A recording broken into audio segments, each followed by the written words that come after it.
Welcome to the very first episode of AIBecause. It's a podcast, and I'm going to give you some more information. It's with a group of friends, and I'm going to introduce you, or you'll get to meet the rest of them in just a moment. But first, some basics. It's going to be every 2 weeks, and until it's not every 2 weeks, and maybe it'll go weekly. But right now, we're starting out with every 2 weeks. Our target audience is going to be you, owners and employees of small and medium-sized businesses who basically want to thrive. You want to be relevant into what's happening in the AI world. We're going to touch on hot off the presses, practical examples, case studies that are going on. So we're going to keep you tapped into what's going on in the AI world and how it can impact you. So who are we? We're 5 friends. We weren't friends until we met, and I'm excited to give you the history on that. We're super passionate about AI, and collectively, hold on to your seats. Yes, we've got over 150 years of experience between us. So we kind of know what we're talking about, at least in the business world, and we're excited about layering it on with the AI stuff. So let's introduce and get to know who we are. So we'll go around the room for a minute and do that. So let's start off with Michael. Michael, share with everyone who you are, a little bit on your background and what's happening. Hi, Michelle. Thank you for introducing me. My background is more healthcare. I'm a pharmacist by profession, but AI and technology or automation, in other words, is my passion because I see that you can do two things. You can scale up and also you can automate everything that is tedious and so on. But yeah, that's just a brief background. I come with almost 27 years of experience in the industry. And yeah, that's pretty much everything. And I'm happy to be here with you guys. I'm happy to And have you here. which part of the world, Michael, are you in? So people know. Oh, yes. I'm based in Canada. You are one part of Canada. We have Canada represented twice. We have 5 different time zones, people, 5 different time zones across this great group. And so you're like, how the frick did you guys get together? Greg, you're next. Hello, everyone. I'm Greg. A lot of people call me Doc. I'm a retired veterinarian from the Canadian prairies. I got involved with AI after contributing to a large marine biology project and dealing with massive amounts of data. When we started learning what AI could do to help us out, I had to get much more education and carry on. I see the potential in what I could have done in my business had I had this education beforehand. Mhm. So thank you. Yeah, Looking forward to helping everyone out here. it'll be fun. I love the pattern recognition of AI and just those opportunities. Yeah. Thank you. Manoj. Hey, hi, I'm Manoj Kulwal. I'm originally from India, but live in UK now. Have lived in UK for the last 25 years. I've always been in technology space, so very passionate about using technology to create strategies and execute those strategies within an organization. So always been trying to find technologies which can help grow the businesses, and AI is, of course, right now one of those most transformative technologies out there. So that sort of is where, I started focusing on AI to see how I can use it in my business. I'm also an entrepreneur myself, so I've worked in large global organization. But over the last 12 years, I am also a co-founder of a company. I started with a business partner here in UK. So looking forward to sharing all the AI insights with this great group of friends. And hopefully we make more friends on the way. We will. We're going to just gather them up. Yeah.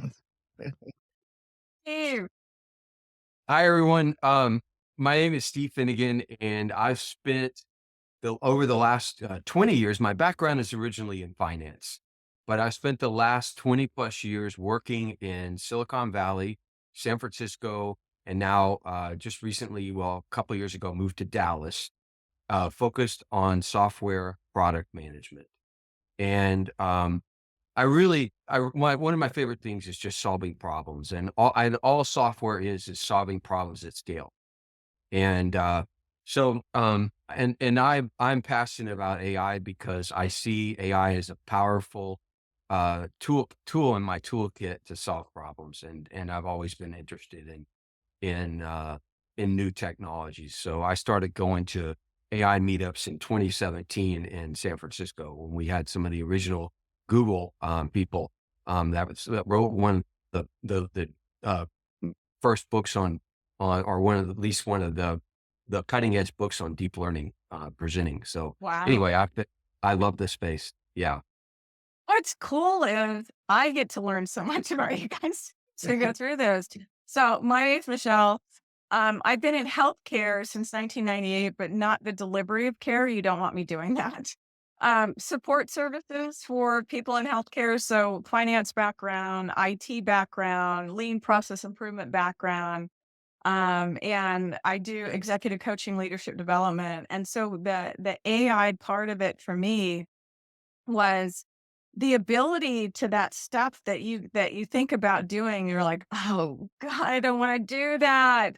It's like responding to an email or crafting up whatever messages go on. And for me, Steve, where you were back in 2017, AI just kind of literally it dropped at our doorstep, a couple years ago. And it's like the entry point is so simple. And for me, it's the exciting part of taking that stuff that people just don't want to do so that they can get re-energized. And that's what excites me. So I've had all this when we were adding up our years of experience, right? Over 150, I'm like, I've been in the corporate world for a long freaking time.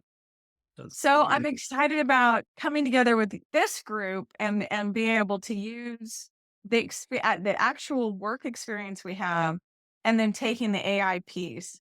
And so we all met through Mind Valley's AI Mastery. So because people are probably wondering, how does this diverse group of people? Because I'm in California, come together because we're managing to meet across 5 time zones. And so when we all came together across this common thread of what we love to do around AI mastery, that's when we realized there's more to it than just the learning of it. We want to be able to do more and bring more to people. What would you add? What else would any of you all add about who you are and what's important for people to know?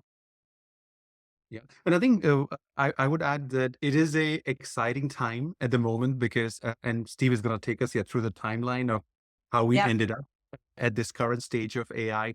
But traditionally, AI has always been for the large organizations, where it required multi-million dollars worth of investment. You needed lots of PhD data scientists. You needed lots of data, huge servers.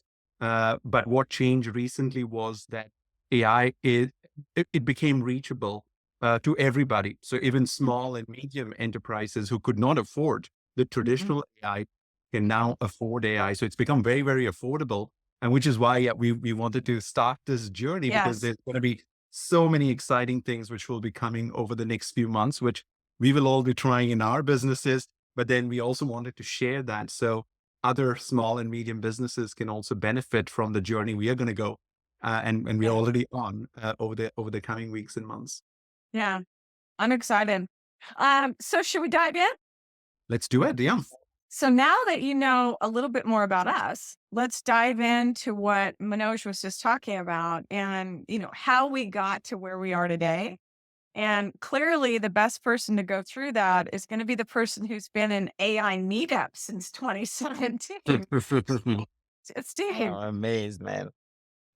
Sure, sure. So really, when the timeline that when we start talking about AI goes back to 1950, and in 1950, Alan Turing published a paper called "Computing Machinery and Intelligence." And the main thing about this is that he was the first person that proposed that machines might be able to think. Mm. So this started the kind of the movement in this direction. And then, back in 1966, Eliza, um, was the first, which is the first chatbot was created, and it had some basic level of intelligence and could engage in some basic discussions. And then back in the 1990s, in 1997, IBM's Deep Blue defeated Gary Kasparov, who was at the time the world champion of chess. So that marked a huge milestone when the AI was able to defeat the world chess. That was a big moment, right? I think that's where first time I heard about AI, or AI sort of got into the mainstream when we got Absolutely. Absolutely. Yeah. I did not even know that happened. Yeah. They talked about that for chess. You were busy Even taking know care of that- people, huh?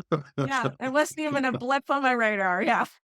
Okay, so then in 2006, Jeffrey Hinton was the first to propose deep learning, and deep learning uses multiple layers of neural networks, and that's why it's called deep learning, because of the multiple layers. And deep learning serves as the foundation of AI, of what we know now is AI. So it was one, and as we'll see, there was another one, but it was one of the most important milestones in the creation of generative artificial intelligence. So, and then in 2010, companies started really taking advantage of its commercial potential. And it was mainly, there wasn't as much talk about it because it wasn't in the consumer market, but rather companies like Amazon and Walmart started heavily deploying AI for forecasting.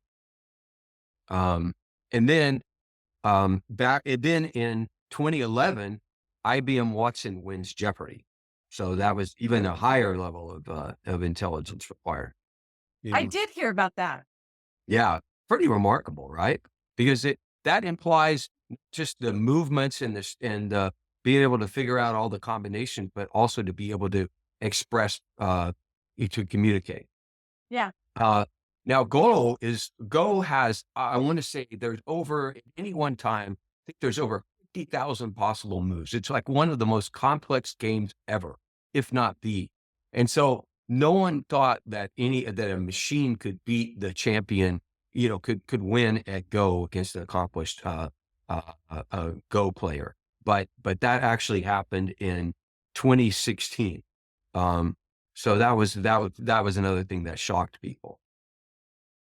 Then in 2017, what turned out to be the single most important milestone in the introduction of the AI that we're using now, the generative artificial intelligence, was introduced. And interestingly, it's not like a 100-page paper. It's like a 12, 13-page white paper. And it basically talks about the attention mechanism. So it posed the transformer architecture, and the significance of it is it no longer is trying to predict words necessarily by the order that they are in a sentence or their position, but rather it calculates a bunch of weights relative to each other to determine how the words, like if it appears, there could be like three possible. There could be a subject and a couple other words that it could belong to, and this can calculate and pair the words properly. So that was a huge development that from 2017, all the developments that we've seen since then are based on the transformer architecture. Really? Okay. Yeah. And love isn't learning the T, this stuff. yeah, and isn't the T in ChatGPT transformer? Oh, is that Well, what it is? you know what? I don't. That's a good thing. I think it's. I don't know if that stands for transformer. Okay, so somebody has that's a takeaway. Yeah. Gotta research that. We're and find out. curious. Yeah, we got to find out. Okay. All right. So then in late 22, November of 2022, Chat GPT 3.5 was released. And that the significance of Chat GPT 3.5 is it was the first public facing version of Chat GPT. Mhm. So that was in November of 2022. It's Now landing by on our doorstep. that's when it landed on our doorstep and when we Yeah. can really started using it, right? Yeah. And then phenomenally, 2 months later, February 1 of 2023, Chat GPT 3.5 already had reached 100 million users. It was the fastest by far, not just a little bit, by far the fastest ramp up of any kind of application to It reach went that. viral. It It went went viral. viral. It absolutely did. And then, so then ChatGPT was released shortly after that. Then ChatGPT 4 Turbo, and then brings us to ChatGPT 4.0. And the significance of 4.0 is that it can process also images and voice as well. So they I brought know. of native processing of images and voice to chat. I love it. Yeah. Yeah. I love it. So just to Uh, add, GPT or ChatGPT is generative pre-trained transformer. So Right. that's yeah. So that's what I think. The transformer was something Google had created. Yeah, and the But transformer then it's the architecture. It yeah, is it was open source, so anybody could use it. And then I also want to share that ChatGPT reaches 100 million users. So that is what changed my life, right? Because that is where it got my attention. Because when I read an article which was talking about that, it said that this was the fastest adopted technology ever created by humans, in the whole of history. So it was faster than internet, faster than mobile phones, faster than social media. And that sort of is where it got my attention. And I started looking at it to see, okay, could it be useful for my business? Could it be useful for the customers I was dealing with? And I was just amazed, in terms of the benefits it could bring. And that's where I decided that, okay, I need to now dedicate as much time as possible to learning this technology and using it. So that was, yeah, That's my hilarious. my entry moment into AI. probably one of the Well, most I stunning ask you. things. Oh, Hmm? go ahead, Steve. Go ahead. No, I was just going to say probably one of the most stunning things about AI is people they understand the algorithm.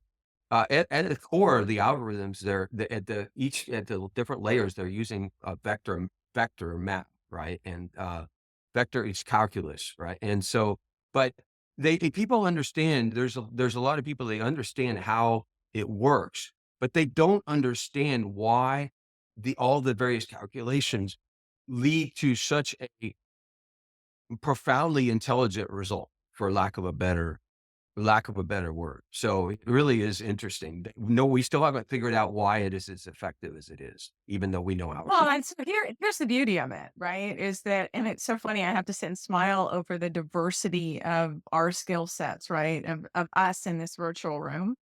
Is that I remember, Manoj, you read an article that said it was the fastest growing. I had my nephew who he's a programmer and he's the one that's like, hey, look at this, look what we're able to do. And I'm like, what? And so for me, the resistance was the fact that I had to type in and message to be able to communicate with chat. That was my initial resistance. And I thought, okay, let me play with it and find out.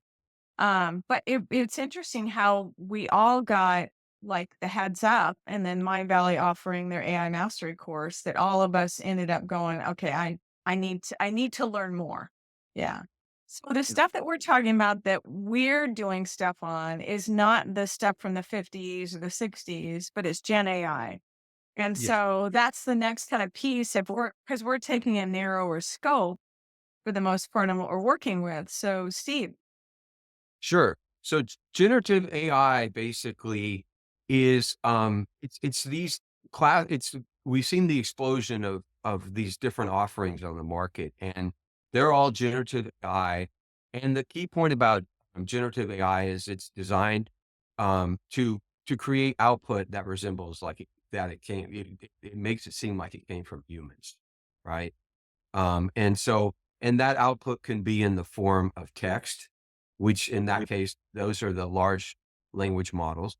It can also be in terms of images, and then they have their separate models, and it could be video as well. So No. Well, collectively, and music. I yeah, and mean, music, yeah, absolutely. song. Well, Suno did, but I mean, and I love it. Or My for favorite. my other Yeah, podcast. I mean, it's awesome stuff. So anyway, it thank you. really is. It's stunning how good the output is, and Yeah.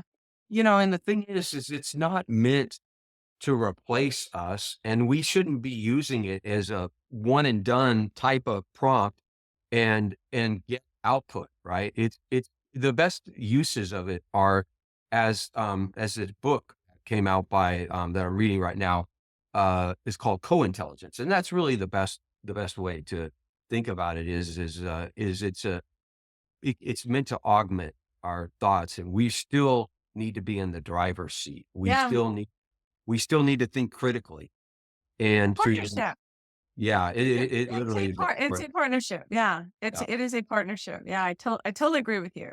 yeah. Yeah. And what does it look like to partner? So for a little bit more background, right, on the different components, Greg, I think you're going to help us out here. Well, yes, Michelle, and we still thank you for your inspiration from the theme song that you came up with for Sumo. I love it. It kept us entertained for a long time and still does. Uh, with generative AI, what we really want to get across to you right now is that it's not a search engine. I mean, it comes up with its own way of analyzing data and coming up with original content and original problem solving in its process. But as we go through things here in data source, generative AI models are trained on just massive amounts of data and huge data sets, and that requires a lot of energy.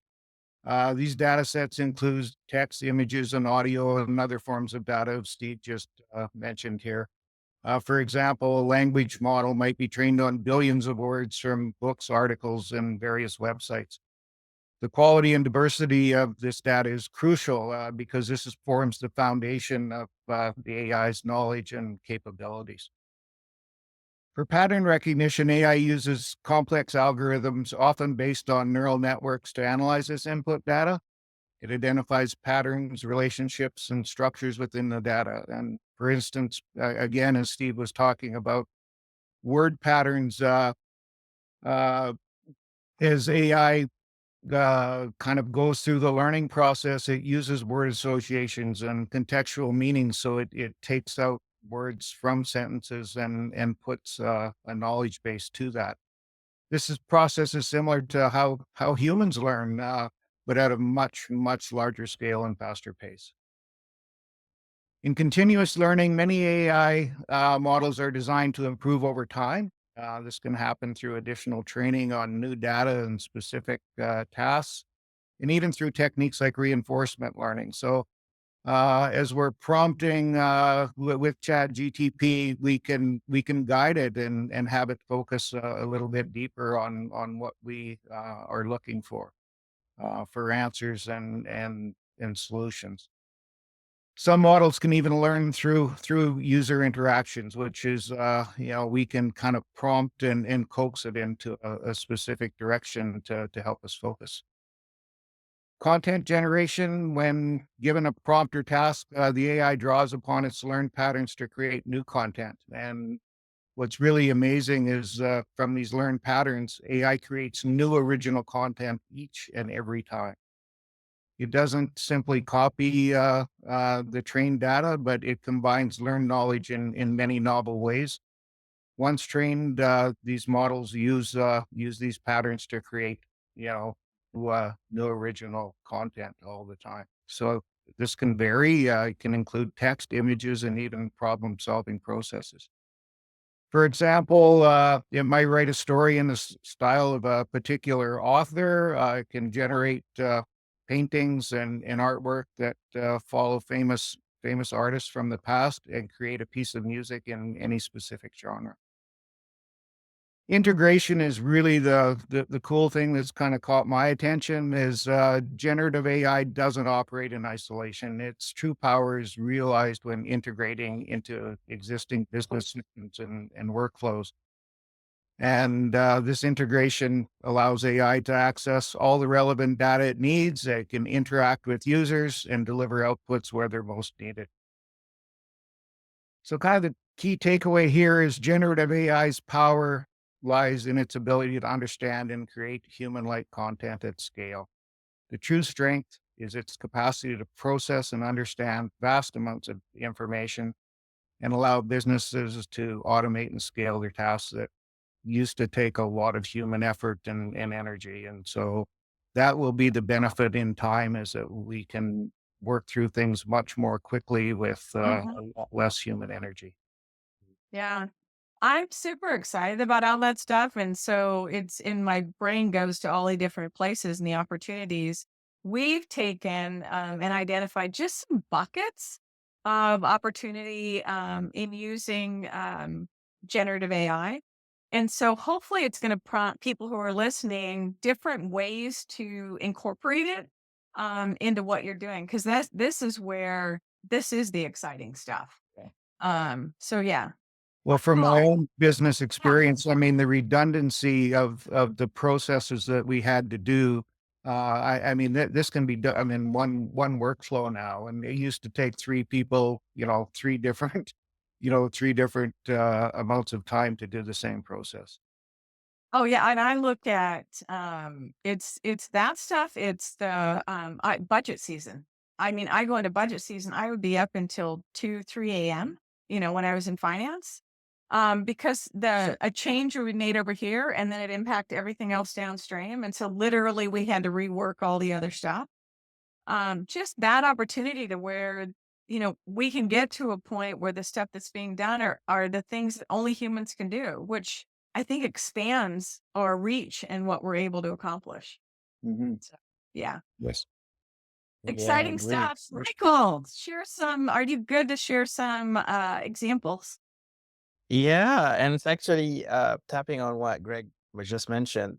It's more in automation and routine tasks where it's tedious, all the tedious process that we used to either get delayed because you're waiting on humans or you're waiting on others who has to finish a few things before there are certain delays. And but if you automate that, it gets processed quickly and with the same consistent products. And that's where AI can be very right now, like being used for two things. So I see it from that perspective as um, re- the tedious process, like tedious tasks for operationals and also for scaling. So for example, something like handling customers inquiries online or on, and actually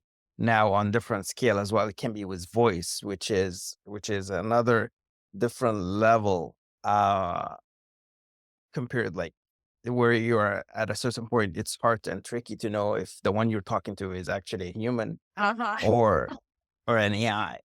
And that's actually can be fun because I know some people, some customers would test it and then even ask certain questions to see if the one that is replying is an AI or a human. And it can be really still hard to know. And I think that is by itself is a major we're playground. We're very lucky to be here in this age and era and play with such tools like that. So Yeah. that's with the automation. So it can be with chatbots, it can be with many things when we talk about routine, tedious reporting, financing. But what I've been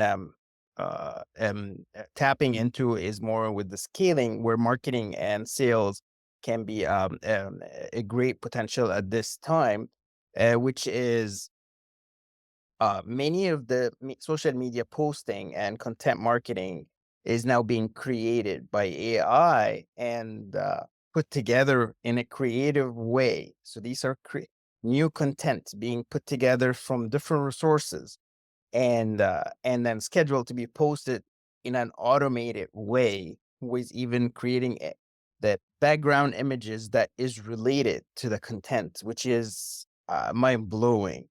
But the mind blowing part, which I really love at this time, is the voice AI with cold calls and managing CRM and leads generation, which is a different level altogether, which and people don't, sometimes they don't know that what they just talk to was actually an AI.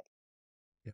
And yeah, Well, it's so funny, Mike, when you say that. I think what comes to mind too is that you'll end up in situations. My daughter's in marketing. You'll run campaigns, and then if you're a solopreneur, right? So you talk about small business, and you can't be there to answer the phone to be able to pick up that call when you've spent the money to get leads to call you because you're out doing the work. AI is going to help in that situation where somebody is there to answer the phone and AI as a partner. So I think those opportunities are huge for people that right now that are losing those business opportunities. And you talk about scaling someone who's one deep organization. This is a great way to actually get scalability out of just one person. Yeah. And Yeah. sometimes we build momentum and we just need that those calls already came in. So we need to continue on that momentum to take it to the Yeah. next level. Yeah. So, and that provides the consistency. So, yeah. Well, So, Yeah. one of the Awesome. things that the AI is supposed to enable, and I very much believe this, is greater customization, right?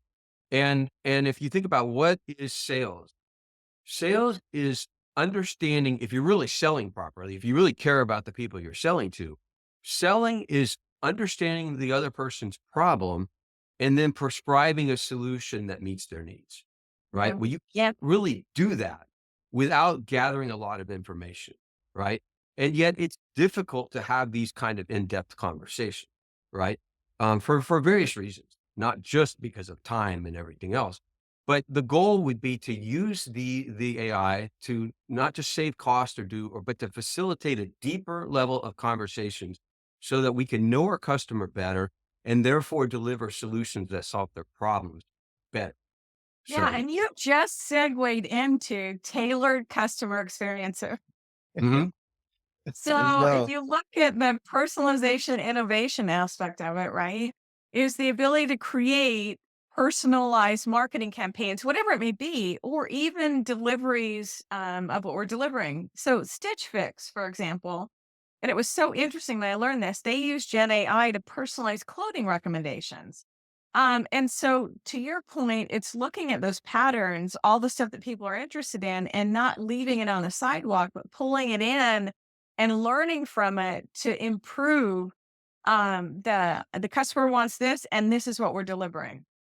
mm, Um, the other is accelerating creativity. So if you think about, I'm not for the most part, not a creative person. I know what I like, but it has allowed me to be more creative with content, things that I produce, because I can respond now to things that are generated. I can switch the prompts that I'm doing. For instance, Canva. You do a lot of stuff in Canva that the Canva now has AI features that help small design studios or people who don't even consider them a design studio to be able to create better processes and more creative output. I mean, the images that we have on here, it wasn't Canva, but it was Midjourney that I took prompts and was develop images. I couldn't have done this. And do you know how long it would take me to search for a free site that I could get these images? And then they wouldn't even be like the ones I wanted. yeah, So, it's mhm. just it's exciting stuff. Say, Yeah. Go you know, ahead. one of my favorite things about AI is I like to say that it elevates great thinking. And the Mm, reason why it elevates great thinking is because it allows us to ask questions that previously we wouldn't be able to get the answer to without a lot of effort. And so it wouldn't be practical to ask all the questions because we didn't have people working for us that could go get the answer. But now we can ask questions and we can get answers quicker and much quicker. And so then a lot of how far we can take it depends on the quality of our questions and our ability to evaluate the information and take it from there. and So, you know, it's interesting you say that because it's the quality of our questions that actually impacts human interactions as well. true. So there's a lot of similarities. And it's so funny, Steve, you set it up again. So one of the things is faster or better decision making, right?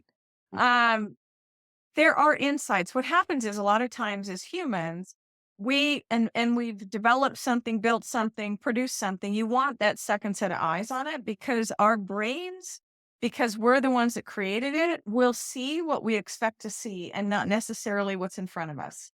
So the ability to have another perspective, somebody to see where, not somebody, but AI to be able to see where some blind spots may exist is huge. HelloFresh, on their decision making, they use AI to predict customer preferences. And guess what? Optimize inventory. So if you could look at who's buying what, like seasonal activity, I look at it's not just HelloFresh doing it, but I think about the emergency departments or people scheduling where you've got seasonal stuff or fluctuation.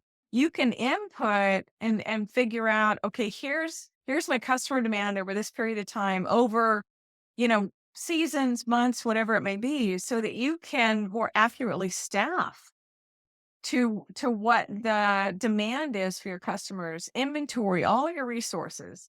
So I think it's huge. And then my favorite one is reduced administrative burden. This is probably my favorite one. It's all that stuff that you're like, I don't want to do it. So I've talked to so many people and clients that I work with because I'm a coach too, that it's like they're dreading doing their performance evals. They're dreading responding to an email. They're dreading doing whatever. Chat can help you. Chat can help you. Just the basic stuff. It requires no other functionality. So what I love about this is there's an entry point right at our front door, or there's other opportunities where coders have helped and to be able to put stuff in place. But hopefully these examples have just given you some ideas. And part of this podcast too is we're going to continue to do that. What's hot off the press is what else is going on. Now, we would be it would be bad of us not to identify. It's not just all upside, right? So there are some risks. And so Manoj is going to take us through just a few of those. Yeah. So let's talk about risk, because I think any new technology comes with its own set of risks. And risks should not stop us from using the technology, right? That we want to use the technology. We want to take the benefits of the technology, but we also want to know, okay, what risks that technology exposes our organization to, so that we put measures in place to mitigate those risks. So that is the idea here, is to just take those risks in a more informed way, rather than, not thinking about that and only thinking about the benefits, because they will come and bite you at some point. So I've categorized the way in which you can think about risks across different categories. The first category is whether your organization utilizes generative AI or not, there are malicious actors like cyber criminals and fraudsters who are already starting to use generative AI. And you would have seen that in form of the phishing emails you're getting now, where the quality of English language is so much better in those phishing emails than what it was, maybe a year ago. And that's is one of the risks every organization needs to be aware of, whether you're using generative AI in your organization or not. You are being targeted. Your employees are being targeted by fraudsters and cyber criminals. And deepfake is one of those big new emerging risks where people can easily take video of a CEO from YouTube or from the internet, and then create another video with AI to say, as if the CEO was saying something, he or she is not said in real life. So deep fake is one of those risks we need to be aware of. Then the second category of risk is where if you don't utilize generative AI, so if you are risk averse, or you think, oh, well, we don't have expertise in-house to use this technology, so we're not going to use it, then you're also exposing your organization to strategic risk. Because if your competitors start utilizing generative AI and they get all the productivity benefits, they get all the innovation benefits, they start attracting more customers because they're able to offer better customer service, they are able to offer better products, then your organization will be at a competitive disadvantage. So that sort of is not utilizing generative AI, also is exposing every organization to a risk. And then you just want to be informed. So I work in banking sector, and there are some banks, who have a strategy where they say that, okay, we will not use any technology which is less than 5 years old. So of course, those banks are not going to adopt this technology, but by making that decision and sticking to that strategy, they are then taking a strategic risk. So, and it is not right or wrong, right? They just need to know that, okay, this is the risk they are taking if they stick with the mantra or the strategy they've had, that they will not use any new technology because they think, yeah, it's risky, and they don't want to expose themselves to risks of new technology. And then the third category is, if your organization does decide to use generative AI, then of course, yeah, you need to manage the risks associated with that technology. And then sort of the main risks are the quality of the output, you cannot 100% trust what you get from these models. So you always need to verify. You don't want to make a very big business decision just 100% relying on the output you're getting from AI. So at the moment, based on the work I've done, yeah, AI can give you like a 60, 70% start, but a human expert, yeah, needs to look at that to take it to that 100%, where that information can then become useful. And there is a whole host of risks. So in subsequent episodes, yeah, we'll explore those risks more and give you the strategies. But just one risk in that category I want to highlight is the ownership of intellectual property. So if you create a logo for your company using an AI, there is still ambiguity on whether you can copyright that logo or not. If you write a product material, or if you create an advertising video, then does your company own that intellectual property? And then there are various court cases happening all around the world, and different countries, are taking different positions on whether the output of the AI, who actually owns the intellectual property which is created by AI. Well, Manoj, you talk about that. It's like the song that I created, that Suno owns the song. So it's so you can't, so it's not like I could take and go, okay, this is my song, I'm going to copy it. No, Suno owns the song. So it's a huge Suno is one. the service. Yeah, Suno Yeah, is Suno's the service, the app that I use to be able to generate it. So you're absolutely right. It's those Yeah. kind of things. Yeah. Yeah. And then of course, yeah, there are risks, but the benefits, yeah, outweigh the risks, right? Yeah. So Yeah. and that's sort of my underlying theme is, yeah, we just need to manage these risks. Sorry, Steve, were you saying something? the other. Yeah, I was just going to say that, one thing is that if an organization decides they don't want to use AI, you can almost be rest assured that that some of the employees are going to use it anyway. So you might as well Yeah. decide to use it and control how Yeah. it's being used, rather than have these these basically non-sanctioned Yeah. use of AI pop up all. Yeah. I think we call those, yeah, as shadow AI systems. Yeah. They'll get created in the organization. And then sort of, yeah, the fourth category, which is then, yeah, beyond an organization. So the first three categories were related to one specific organization. But then there are also broader economic, societal, geopolitical risks, which will emerge over a period of time. And one of those risks is, what if AI start replacing a lot of jobs? Could that increase the level of unemployment? And then what could that do to the economy? What that could do to the society? And then there's an AI war going on between China and the US. So both are trying to get dominance on AI.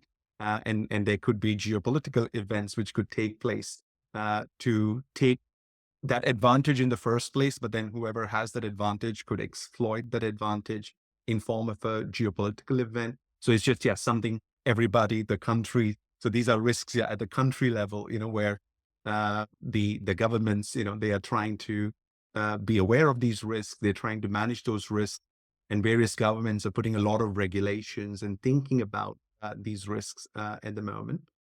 And then the last category, which is what you typically hear in the media, is about the Terminator type risk. Or what if AI robots, take over and then they make all humans as slaves? Or, one day they think, oh, humans are not useful, and then they just go and terminate us.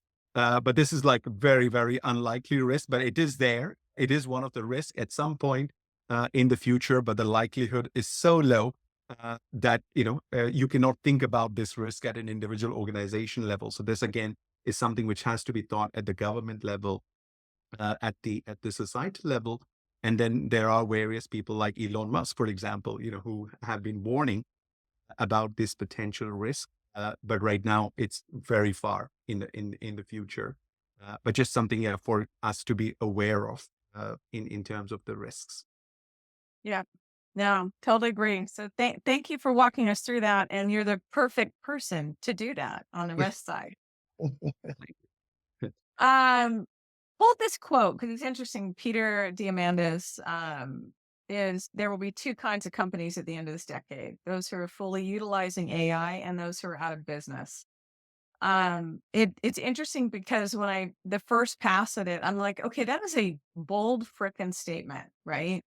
But like Manoj, you called out, there are risks of businesses if they don't go all in. And their competitors are, right? Is like, are you still relevant? Can you stay competitive?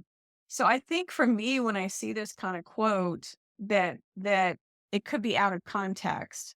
Because I think the context or the lead into this is that if your business of what you do, you look around and your key competitors are throwing their hat in the ring with AI to improve experiences, to lower costs, to scale more effectively, whatever that may be. And you've made the decision, to Manoj's point, that I'm a bank and our strategy is we don't take on new technology until it's been through the ringer for 5 years. Um, what are you risking? There is risk. Then you've got people who are, independent cheesemakers in France. Are they at risk? Were they? No, probably not as much. So I think for me that it depends. So I think it's worth looking at to go, are we one of those businesses that literally we could become irrelevant if we don't at least step in and understand what it is? Yeah. Yeah. And I think at a minimum, every organization should do is at least learn, right? So you don't want to completely ignore. And there will be some use cases where it can add immediate value. There'll be some use cases where the technology may not be ready and you may have to wait Yeah. for 12 months or 18 months. But at least learning and exploration should happen in every organization, because there'll definitely be cases where it can help you become more productive. It can help improve the innovation, the productivity in your Yeah. organization. Well, and I think to your point, Manoj, I think the message here is stay connected to what's going on. Yes. And how do you do that instead of, some people could take a stance of, I don't want anything to do with that, which is a choice, but make sure it's an educated choice, right? That you've at least got knowledge about what's going on in this space, before you make it. Michelle, just to Yeah, add that also the idea of this podcast, right? Because the owners of small businesses, medium-sized businesses, they're yes, busy running their business. They may not have the bandwidth to go and monitor every AI tool which is getting released out there. So that is one of exactly. the things that we want to do in the podcast, that when something new comes out, we will go and test those tools. We will evaluate those tools. And if those tools are relevant for small and medium enterprises, then we will bring and share the details about that, so Yeah, that you can then benefit from the learning time and the exploration time. yeah, Because we fully understand that, the owners and employees in small, medium businesses, they're already overstretched. They're already doing so many things. They just don't have hours every week to go and learn about every new AI technology. yeah. Which- No, good call out. We could be here. We are going to be here at some point to where, and Michael's like, we already are there. The robot in the office, the interaction, all that stuff. And I think it's like with anything, we're going to play in this space. We need to do it safely. Yeah. So I thoroughly enjoyed this time. I want to get us back to the five of you. What are one or two things you want people to walk away with based on this kickoff pilot foundational podcast episode? Because I'm so excited to do more. Yeah, no, look forward to more practical insights. So that sort of is where we're going to focus on. We're going to simplify things. We're going to bring practical things rather than, bring the theory behind it, so that Yeah. whatever we share, you can just take that and start applying that into the context. So I'm looking forward to trying those examples, applying it in my business. Yeah. So then sharing it with everybody who follows this podcast. Well, and the thing I'll say, because the five of us have been on calls working through things, there's a lot of times we don't agree. Yeah. So there's going to be times that we're not going to agree. Yeah. And I'm Yeah. looking forward to unpacking that stuff too. Yeah. Yeah. There you go. Michael, Greg, Steve, what's on your brain? I want to Well, I would say, just look to say that, sorry. yeah, I mean, just to, follow us and just pick up a little bit of information along the way. We don't expect anyone to absorb all the information in 2 weeks. It's just not going to happen. We didn't, arrive where we're at with that process either. And so even if we repeat things from time to time, it's probably something that's important and something to pay attention to. But in saying that, we will be offering, what's new and what's happening in the AI world and check in and you can get that information in a really short period of time. Thank you. And Michael? we want to Oh, Steve. provide, well, we want to provide a way for people to ask questions too, right? So that we can engage, obviously it won't be in real time, but so that we can engage in some, It could be. We could do a live. that would be Yeah. fun. I'd love to do a live one, but, Yeah. but And then anyway, leave those questions in the comment section, right, of the video of the podcast. And also, if there are specific examples you want us to go and cover, if you want to say that, Yeah. okay, we have hundreds of products we sell on our Amazon store, is there an easy way to create a video for all of those products? That's a good business problem. So if there are Yeah. problems, then leave those in the comment section, and then we will, try to cover those in the upcoming episodes. Or we could do a live. Yeah. that's right. Yeah. But yeah, the last thing that I would want to say is that it's hard to imagine any business or any human not utilizing AI for something, because it's Well, just such a if nothing else, it helps improve the quality of our thinking. You Controversial topic, huh? Controversial topic. well, it's thanks. some way, yeah, It's so controversial, funny. but it's a good. Yeah, but he was belonged to the user group of AI in 2017. Well, Existed. what? But Yeah, no, my wife doesn't it's agree, just Steve. My wife doesn't agree. There you go. Yeah. well. Yeah.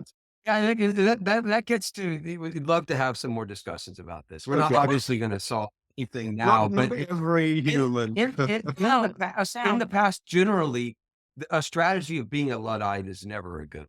So, That's yeah. funny. So the question is, So go ahead. the question is, how do you find the best aspects of it and try to get rid of, or at least tone down the worst. Well, there needs to be a strategy. There Yeah, needs to be a exactly. strategy. So don't just like throw spaghetti against the wall. Maybe that's your strategy. I mean, I guess that could be. Yeah. Michael, what's on your brain? I just want to say, ideas are very contagious. And now is the time that ideas can be easily applied and automated. And this has never happened before on history of humans on this earth. So this is a very unique time and space where even sharing the idea, everything starts with an idea. Mhm. So the idea has a huge power and potential. So with approaching all these ideas, even with a balance between risk and benefits, it's a competitive advantage. I agree. Oh my gosh. Well, thank you for joining. This has been AI Because, a podcast with friends on keeping you updated on AI, what's happening, the simplicity of it. We want to make it to where it's simplistic. You understand it and not overly technical. So you can make better decisions on whether or not it belongs in your business. So have fun. And till next time. Right. Ciao, ciao. Thank you. Bye.